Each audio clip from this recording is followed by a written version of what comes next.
period of the medieval world. Wise condemned the Orthodox rabbinical parade as a painful and even lamentable exhibition. He derided the organizers as stuntists and accused them of offending the dignity of the Jewish people. Roosevelt decided to leave the White House through a rear exit. The problem was not only the advice that prominent Jews gave FDR, it was also that the pleas for rescue clashed with the administration's entire approach to the plight of European Jewry. During the 30s, Roosevelt had barely said a word about Hitler's persecution of German Jews.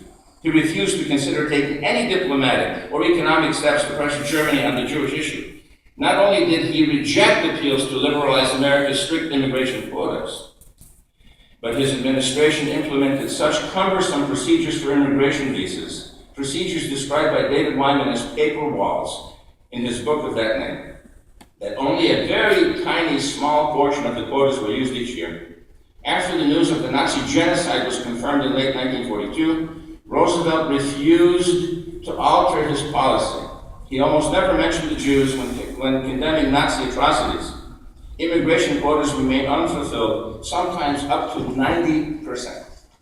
There's a lot more, but I can't read everything. I want to read to you one final thing. There's hundreds of pages on this. Why am I reading it to you? Because I'm afraid it's happening again.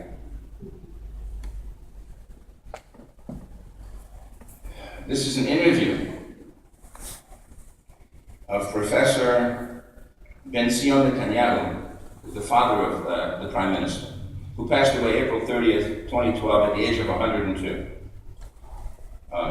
Not too long. I'm not going to read the whole thing. Just I want you to hear what he had to say about that period of time.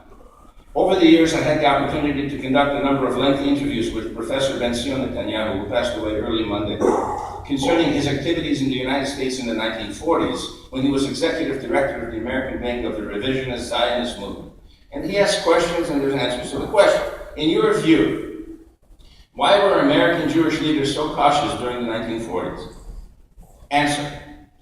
Part of the problem was how they saw themselves. In their contacts with President Roosevelt, Jewish leaders thought of themselves as weak or helpless. Take, for example, Rabbi Stephen Wise, leader of the American Zionist movement, the American Jewish Congress, and the World Jewish Congress. He thought of himself as a servant of President Roosevelt. He referred to Roosevelt as chief, and he really meant it that way. Roosevelt was the chief, and Wise was the servant. Wise was happy to just follow along with whatever Roosevelt wanted. He was content as long as FDR just remembered his name or gave him a few minutes of his time every once in a while. Question. What about the Jewish advisors within Roosevelt's inner circle? Answer. FDR used Jews. Read that. FDR used Jews if they served some purpose that he needed. Samuel Rosenman was useful to him as a speechwriter. Henry Morgenthau Jr. was useful to him as Secretary of the Treasury. Only a certain kind of Jew could reach that position in Roosevelt's administration. The kind of Jew who would not talk about Jewish issues or Jewish problems. FDR used the Jews, but there was no room in his heart for the plight of the Jewish people. In his mind, the suffering of Europe's Jews was not included in the four freedoms. Question. What could American Jewish leaders have done to change Roosevelt's position? Answer. Roosevelt understood the language of political power. Jewish leaders should have done, and could have done, what my colleagues and I did. We went to the Republicans. Not me writing that. Okay, this is a guy from Israel, the father of the Prime Minister, who was here during that time.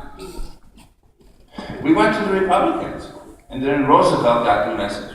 We built relationships with Republican members of Congress and leaders of the Republican Party, such as former President Herbert Hoover and 1936 presidential nominee Alf Landon, and we lobbied them before the Republican convention in 1944.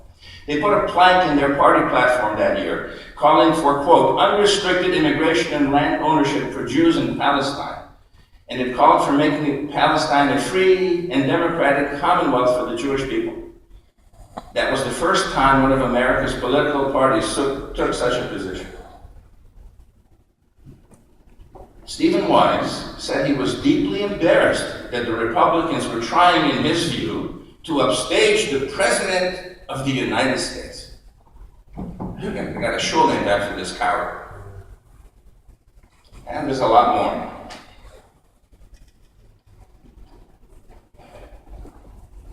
What was the true nature of Jewish leaders? And here's the answer from Professor Netanyahu. Jewish leaders were going about their business and involved in all kinds of issues, and they probably were sleeping soundly at night. They did not understand the full urgency of the situation. And they had other problems, such as the problem of their big egos, especially in the case of someone like Stephen Wise. I had a meeting with him in 1940, shortly after I arrived in the United States. He knew my father, Rabbi Nathan Milokovsky, who was a prominent speaker for the Keren HaYesod and other Zionist causes. When I sat down with Wise, I began speaking in Hebrew. I looked upon him as if he was the chief rabbi of America. So I assumed that, of course, he would know how to speak Hebrew. He answered me in English. He said, as a matter of principle, I do not speak Hebrew in private conversations. In fact, as I later discovered, he could not speak Hebrew at all. He could just not stand the idea that anybody might think that he could not speak Hebrew. He was a bluffer, a man who was so shallow and petty that he was not suited to be a Jewish leader, especially one who had the responsibility to lead American Jewry in responding to the Holocaust. It is remarkable how often we tell people that these were its leaders in those horrible times. Okay, that's over 70 years ago, and we come now full circle to today. What's different?